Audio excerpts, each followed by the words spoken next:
Today's class is on Parshas Shoftim, which is, as I said a few weeks ago, we're getting towards the end of the entire Chumash, end of the 5 books of Moses. Parshas Shoftim is found on page 1024 in the Yard Scroll Chumash, and I'm going to focus on one particular pasuk, one line, one pasuk in the entire portion, which is the beginning of Shishi, the beginning of the 6th Aliyah.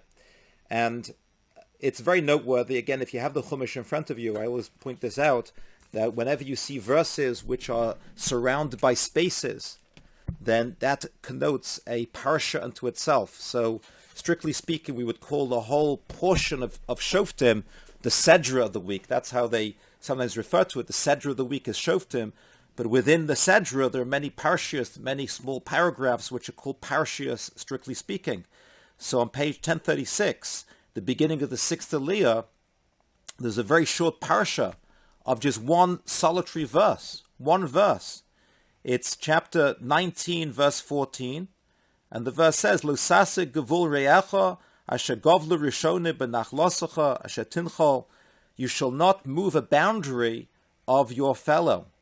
Do not move a boundary of your fellow, which the early ones marked out in your inheritance that you shall inherit in the land that Hashem your God gives you to possess it. So, and that's it. That's the entire verse. It's one verse, and that's a parsha to itself, because you can see in the Chumash, in the Hebrew side, there are spaces. There's a space beforehand and a space afterwards. So it's a topic unto itself. It's a very big topic. So, what is the basic meaning of the verse? Not to move a boundary of your fellow. So Rashi explains, it refers to the simple idea of if you own property. If you own property, so then your border of your property, the boundary line of your property, you have a marker over there. So if you decide you want to go ahead and take advantage of your neighbor, in the dark of night, and you decide, I'm going to change the boundary line. I'm going to move the marker. I'm going to move the marker into my neighbor's property, thereby giving the impression that this is my property as well. You're stealing, essentially. So Rashi explains, Shemachze simen chalukas akarka, a person moves back the marker of where his boundary is, of his land is, backwards, farther away, l'toch sedei chaver, into the field of his friend, leman harchiv eshalo, in order to expand and to increase his possession. Now, the obvious question is, as Rashi says, isn't this already circumscribed under the prohibition against theft? The verse says in Vayikra, lo sigzol, don't steal. So this is essentially a subset of stealing. I mean, I'm just stealing property, whether I'm stealing movable possessions or stealing land, it's still considered stealing. So then why does the Torah have to articulate a separate prohibition against moving the boundary marker to steal land? It's already a subset. It's circumscribed under the prohibition against stealing. So Rashi says, what's the purpose of this extra prohibition of not moving the boundary marker? It's limeid ala oka tuchum chaveiro she'ova b'shnei lavim. It's in order to intensify the prohibition. In order to intensify the prohibition of theft when it comes to theft of land. To give two negative prohibitions, two negative commandments about stealing land. If you move that boundary marker and you're stealing the land, now you're violating two negative prohibitions. A, the regular general prohibition of theft, and B, this specific prohibition of moving a boundary marker to intensify the prohibition, to intensify it. So then Rashi continues, Yochol af b'chutz la'aretz. This is a quote actually from the Medrash. Yochol af b'chutz la'aretz. One may surmise that this applies also everywhere in the world, even outside of Israel. Talmud Loma, thus the Torah says, no, specifically, if you look at the verse specifically, it says, this prohibition only applies in the inheritance that you've inherited, which is the land of Israel. In other words, this intensified prohibition of stealing land by moving the marker only applies to the land of Israel, but doesn't apply to, America outside of Israel. So the regular prohibition applies of stealing anywhere in the world, but the intensified prohibition that there's two negative commandments only applies to the land of Israel. But Eretz Yisrael ov b'shnei lavim. In Israel, you violate two negative commandments. Ubechutz laaretz, but in outside of Israel, eina over mishum lo sigzol. The only violation is only one negative commandment of not stealing. So that's the bottom line. So this verse of it teaches us that in Israel there's a double prohibition of stealing land by moving the boundary marker. The question is, why Israel? Or what's special about Israel? So one commentary, Rabbi Chaim Zaitchik, I found, he says that the reason why it's a double prohibition in Israel is, he says, perhaps because a person may have the attitude that this is our land. Israel is our land. This is my ancestral possession. We all have a feeling for Eretz Yisrael. We should have a feeling for Eretz Yisrael. We should. We shouldn't feel that we're at home outside of Israel. But if a person feels the home and the connection to Eretz Yisrael, so a person may have a more of a desire to want to take more possession land of Israel. That's why the Torah says, don't allow that to get the better of you, to go ahead and take property and land that belonging to others in Israel, to intensify the prohibition in Israel. It's number one.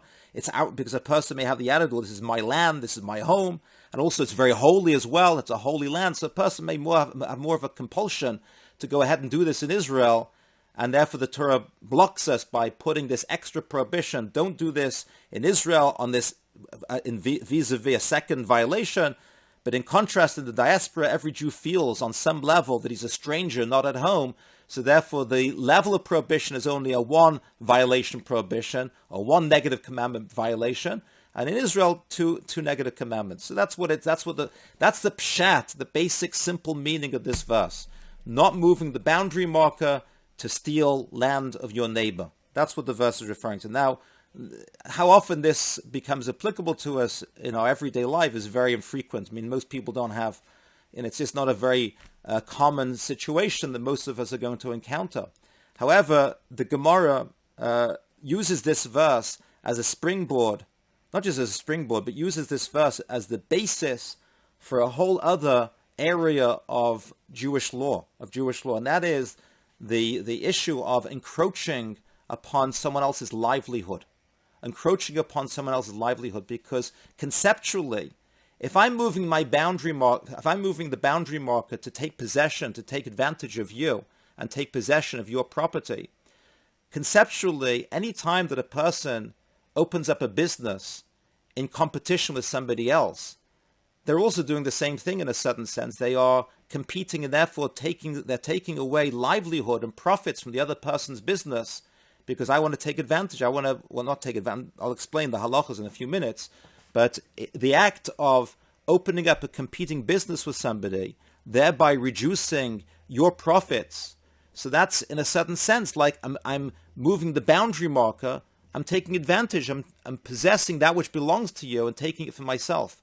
So therefore the Gemara discusses, and it's very, very, very extensive discussion in the Gemara and in the Shulchan Aruch, and then the later halachic authorities about all the laws and all the rules and the do's and don'ts about encroaching upon a person's livelihood.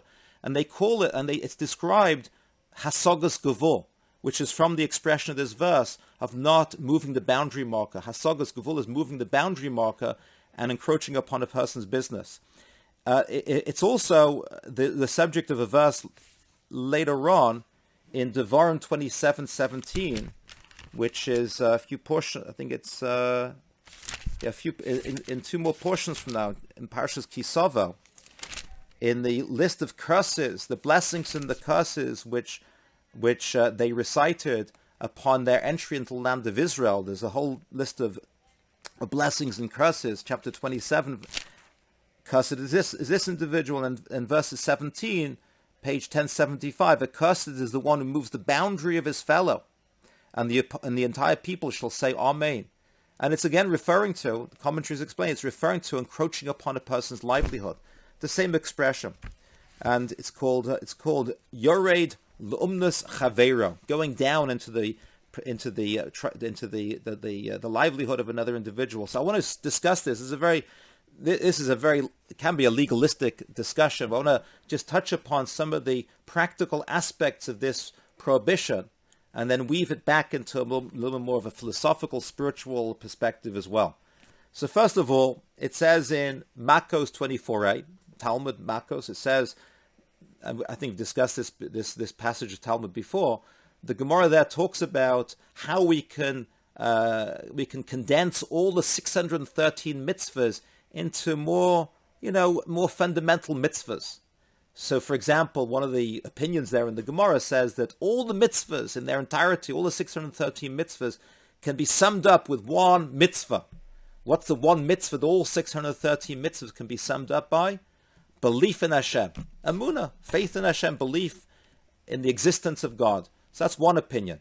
And then other opinions through the Gemara that says the mitzvahs can be summed up with this number. The mitzvahs can be summed up with this number. So one of the examples is King David.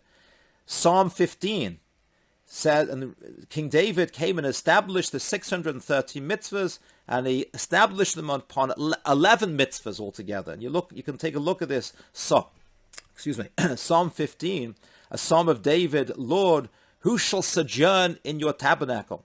Who's going to sit in your tabernacle, O Hashem?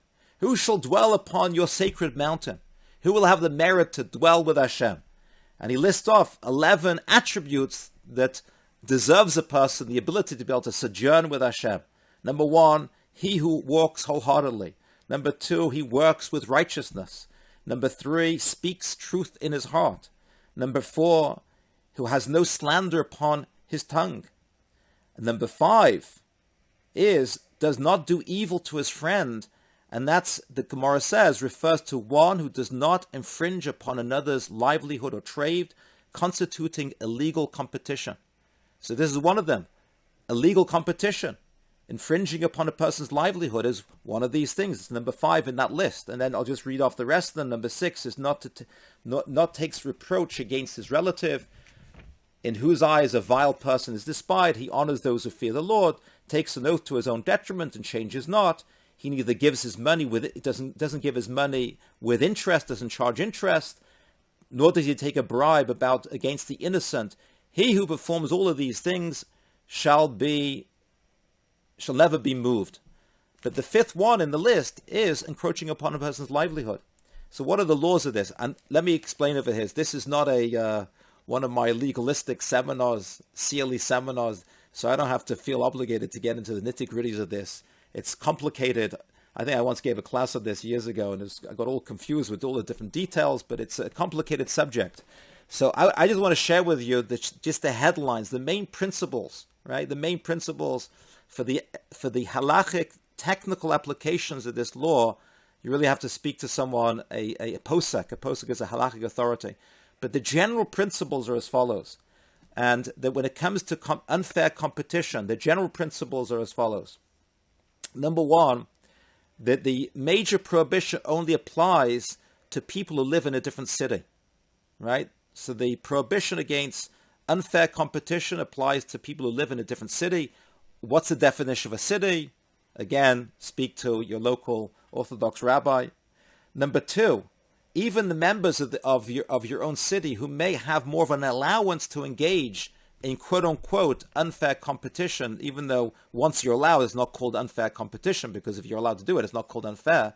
But even those people within the town who are permitted to have a certain leverage to be able to engage in competition, if they see that it's really causing pain and frustration and suffering to the other individual, so then it's an act of piety not to do so. But there is one very strong caveat, even with someone in your own city, a resident of your own city.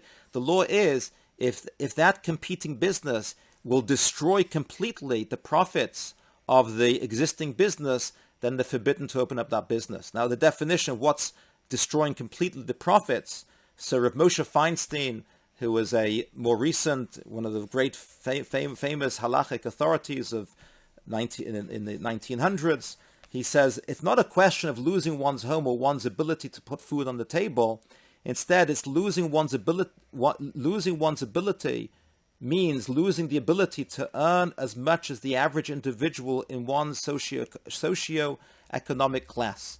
So it's not literally a complete destruction of livelihood and destruction of all profits, but it's pushing the person down to a lower level of socio-economic status. That would be much more of a problem, even for a member of one's own city who's coming in to compete in the business. And there's a famous story of in the 1400s, approx 1500s, there was a famous individual. His name was the Maharam Padua, and famous rabbi, and he partnered with a non-Jewish publisher to print a new edition of Maimonides' Code of the Rambam. And, so he was involved in this project of having this printed. And another non-Jewish printer was very angry about the fact that he didn't partner with him. So this other printer decides to go ahead and print his own copy of the Rambam. And he organizes a whole printing of the Rambam. And not only that, because that second printer was so wealthy, he decides he's going to really, do a number on the rabbi and the other partner and the other printer, and he sells the copies of the Rambam for like a fraction of the cost, and people are now buying from him. So this question went to the Ramah. Rav Moshe Islis, who was the chief rabbi of the region, and he ruled based upon what I said, because they were in the same area, and he was putting the other guy out of business, the printer out of business, completely putting them out of business, and destroying all profits. And he put a ban on anyone to buy that the other copies of the Rambam, because that would be considered yor l'toch umnasa shel chaver, encroaching upon a person's business, and therefore he had to no one was allowed to buy that the other copies. But that's an example. Some exceptions to this rule. Some exceptions are that, and again, this is just general ideas, and I can't go into the specifics. But predatory pricing. Let's say there's predatory pricing of the resident businesses. So then that becomes that factors into an exception that maybe the other business is allowed to open up, because the existing business is charging crazy prices for the product. Also, sometimes economically, more businesses moving into an area is going to raise the entire level, the economic status of all the businesses together, and therefore more business improves everybody. So that can also factor in. Again, I'm not saying specifically, it factors into the issue. And a third exception to the rule is a very fascinating idea. We have the Gemara says, Kinas Sofrim Tar B'Chochma, that jealousy and envy among Torah scholars increases wisdom. So from this principle, meaning to say that when I'm jealous of you, that you know more than me, and you're jealous of me, that I know more than you, so then it raises the bar, and everyone goes out, they want to learn as much as the next person. Kina Sofrim, the jealousy of scholars increases wisdom. So the Gemara says that when it comes to unfair competition, there's a lot more leverage and much more leniency when it comes to Torah teachers coming into towns, coming into neighborhoods, and opening up competing schools and yeshivas and chedas. And there's a lot more allowance in that situation. And there was I have a very magnificent book over here, beautiful book. It's called The Chazon Ish. It's called Faith and Trust. It's another one of my favorite books. It's an amazing work on understanding the true attributes of faith in Hashem and trust and reliance in Hashem. Very, very worthwhile book to get. So he discusses over here this very issue, and he relates a true episode of again a few hundred years ago.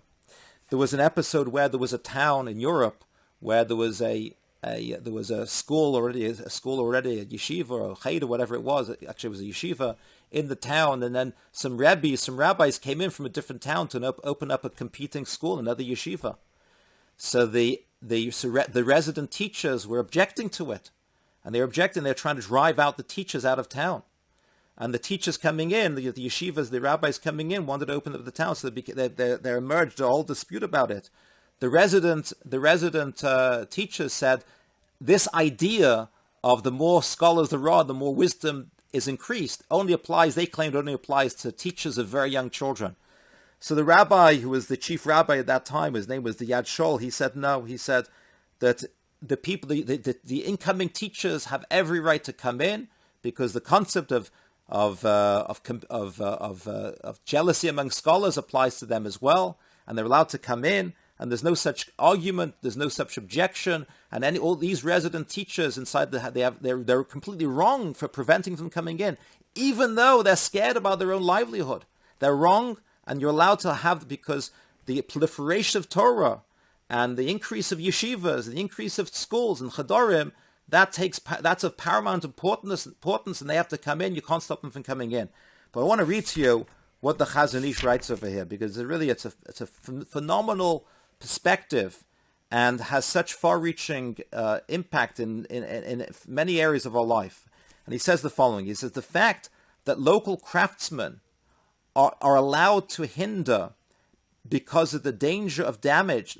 He's first discussing craftsmen, other businesses outside of yeshivas. He says, listen carefully, he says, the fact that local craftsmen, local ones, are allowed to hinder foreign craftsmen from coming into town, they can stop them from coming into the town because of the danger of damage to their livelihood, is not because of realistic, practical, this worldly considerations. Now you have to hear this very carefully. It's a deep idea. The fact that the local craftsmen can stop the outside craftsmen from coming in and competing with them, don't think it's because of pragmatic, realistic considerations, because they're causing damage and they're taking away their livelihood. No, it's because of the obligation that we have to make what's called hishtadlus. Hishtadlus is the Hebrew word for making an effort to earn a living. Hishtadlus. We have to make an effort to earn a living. We have to make an effort to be successful in whatever, in the physical world. So my allowance to stop you from coming into town is not because you're going to damage me and you're going to hurt me. That's how it looks on the surface. Rather, it's because that's my obligation. I have an obligation to make a hishtadlus, to make an effort to preserve my livelihood, to make a livelihood, to preserve it. But the reality is, a person's sustenance is set from Rosh Hashanah till Yom Kippur of the upcoming year. Nothing's going to be lacking from this one iota. If an artisan comes in from a different town or from some other place, nothing will be added on if such an event does not occur.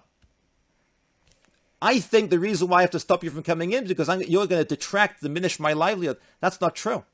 Because my livelihood is set between Rosh Hashanah and Yom Kippur. I have an obligation to make my hishtadlus, my effort to receive that livelihood, but you can't affect it one iota. Even if you come in from a different town. Now you're legally, halachically not allowed to come in. Halachically, you're not allowed to come into my town and encroach upon my livelihood. But the reason why all this is happening is only vis-a-vis, these are obligations that you have. And my obligation is to drive you out. But to think that I'm causing that to happen, that's not true. It's all from Hashem. It's my livelihood sustenance is decreed from Rosh Hashanah until Yom Kippur. If the local artisan is allowed to stop the newcomer, it becomes his obligation to make that effort, and the obligation of the other person to prevent damage to him.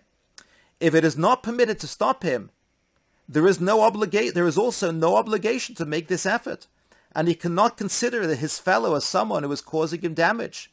The supplier of food and sustenance to all creatures of the world will certainly provide for my needs, and seeking imaginary reasons based upon one's own heart and eyes is futile. So the answer, the philosophy I'm supposed to have, I have to make my effort. I have halachic, legal, ethical obligations to A, not encroach upon your livelihood, and B, I have a responsibility to drive you out. But to think that that's the causation of all of the increased profit, decreased profit, that's false. The causation of increased profit, decreased profits is from the one above. But I have an obligation to do what I need to do to deserve the receiving of that livelihood.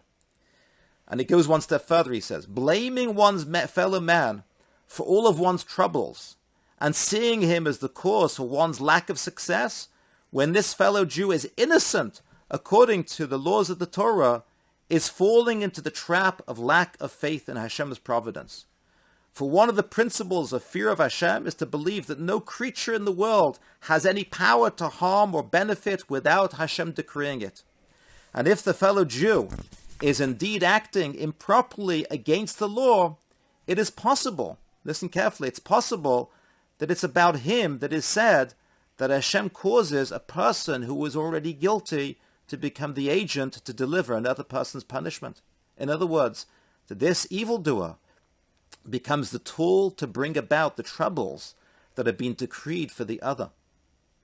But when his act is in accordance with the law of the Torah, it's not a bad mission at all. And it does not affect at all what is coming to this other person who will not lack anything as a result of his act.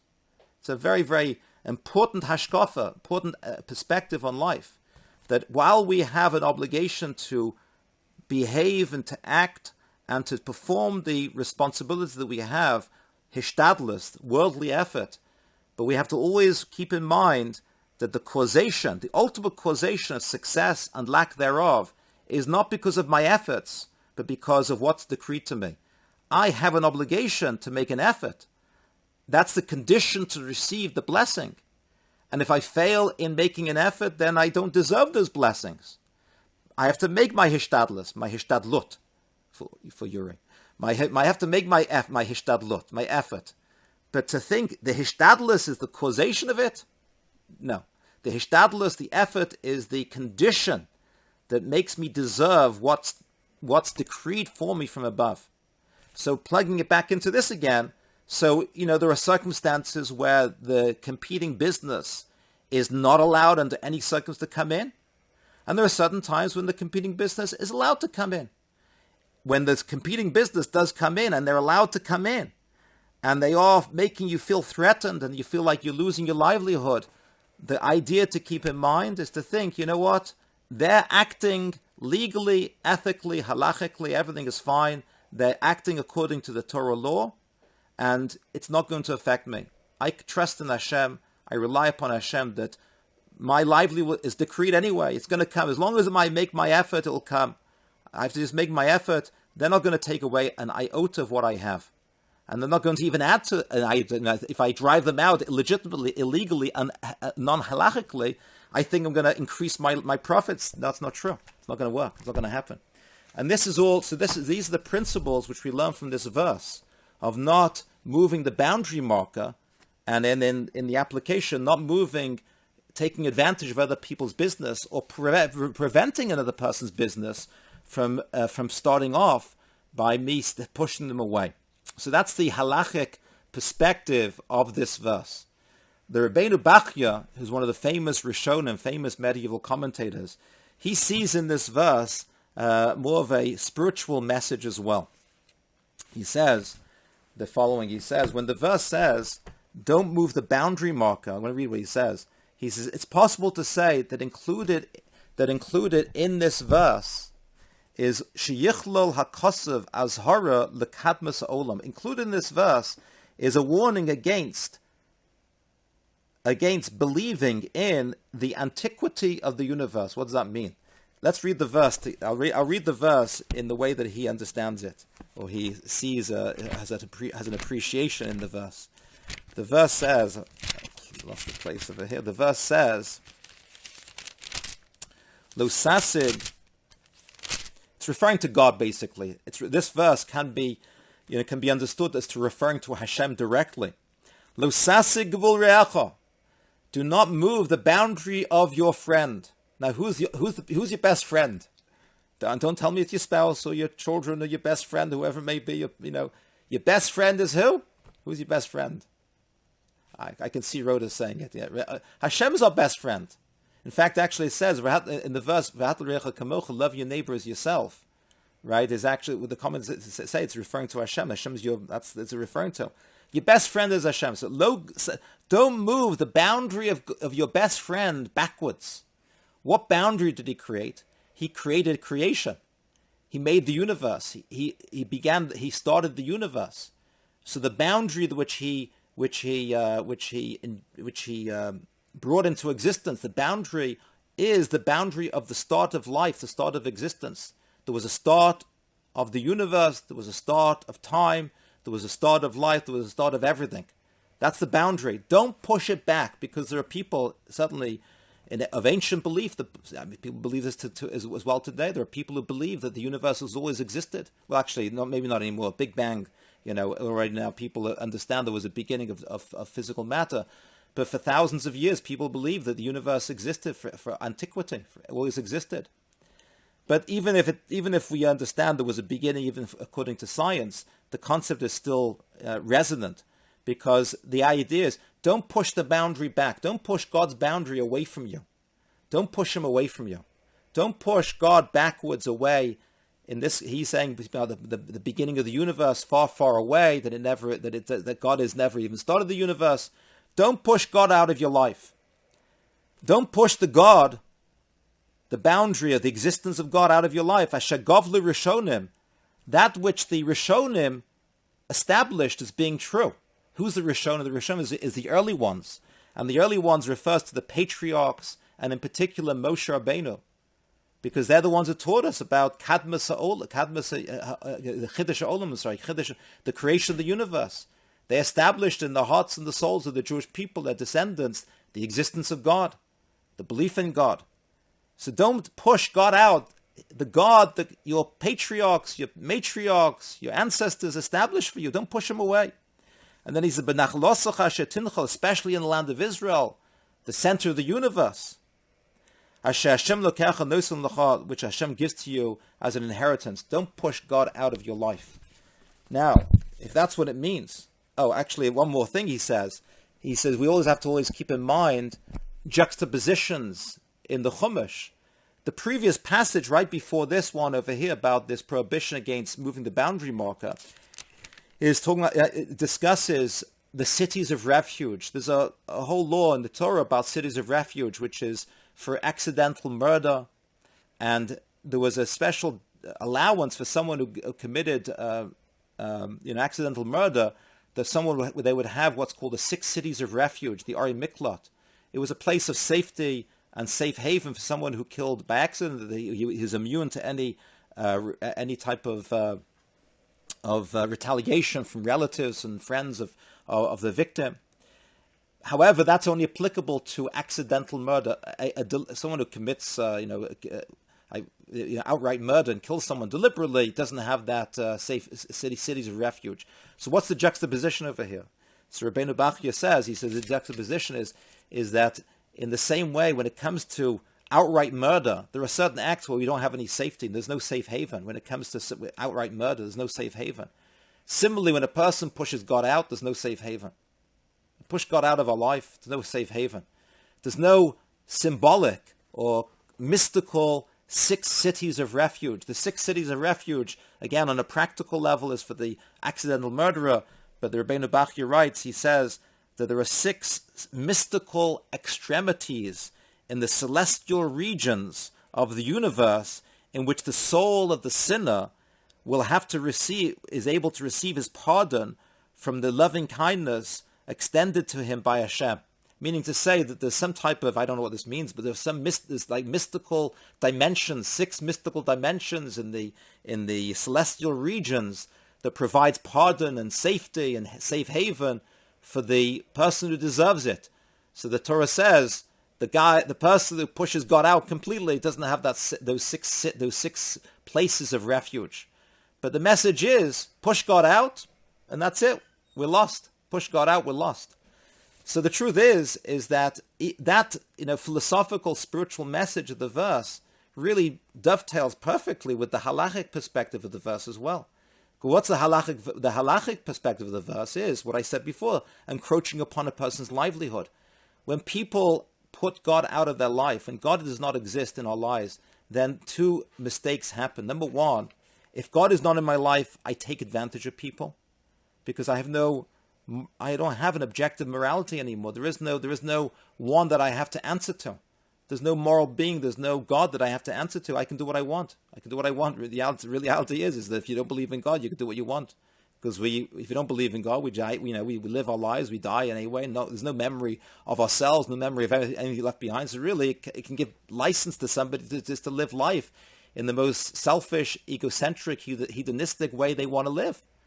When you put God into it, it puts boundaries. You have boundaries once we have God in our life.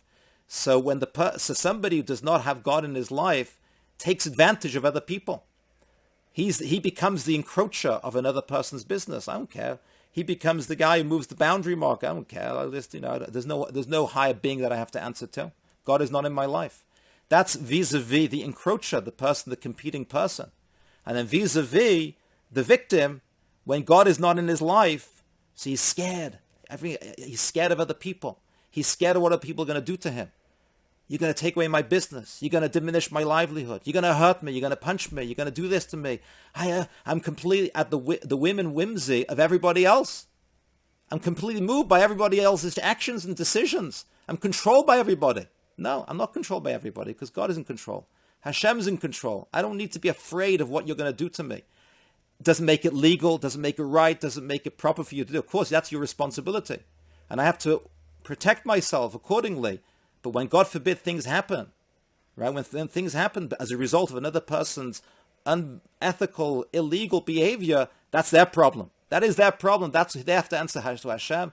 But I can take solace and tranquility and safety and security and peace, knowing that Hashem's in control, God's in control. I believe in God. I'm not pushing God out of my life. So that's what the verse is saying. So this is especially good for Elul, the month of Elul, where we say, I'm for my beloved is for me. He's my best friend, is my beloved best friend. And I'm trying to bring God back into my life. So we should really, think about this. We should really think about using this month to really bring Hashem back to the closeness that he deserves in my heart and in my mind. Not to bring Hashem back into my boundaries, into my mind, to see him, to believe in him, and to trust in him, and to understand that all is under his control and that he is really our beloved friend. And that's the message over here.